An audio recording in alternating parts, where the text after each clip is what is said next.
welcome back to London Real.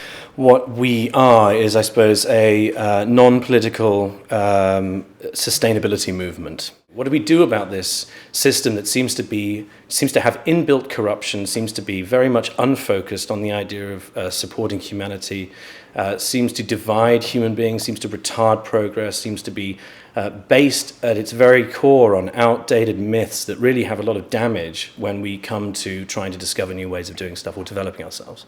What's very important to say is where that corruption actually comes from. It does not come from a bunch of bad people, and if you just lock them all up, everything would be fine. There is a systemic product of a system that relies on restriction, on scarcity, on there being more value to restricting something than not. What are the 5 things I change about my life in order to be now part of this Zeitgeist movement? That's a really good question. What do I do? Was it where I bank? Is it who I vote for? What's the whole mentality change? I think buying locally as much as you can is extremely important. And what we actually need is the entire system to collapse for us to be able to start again and to start afresh. 98% of all the species that have ever existed on this planet are extinct. In fact, it's higher than that. 99.9. Wow. Yeah, that's right.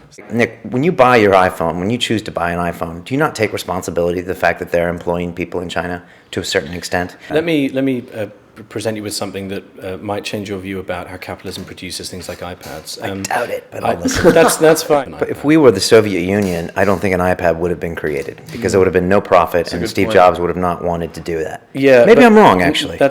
If you had been born in a very different circumstance, you would not look the way you look now, you would not sound the way you do now, and you would not hold dear the things you hold now. Those are all not inherent. Not putting a human being, which is an incredibly complex, brilliant, pattern-recognizing algorithm, into a fucking factory job where they spend 20-odd years only there because they have to earn money to buy the shit that you tell them you need.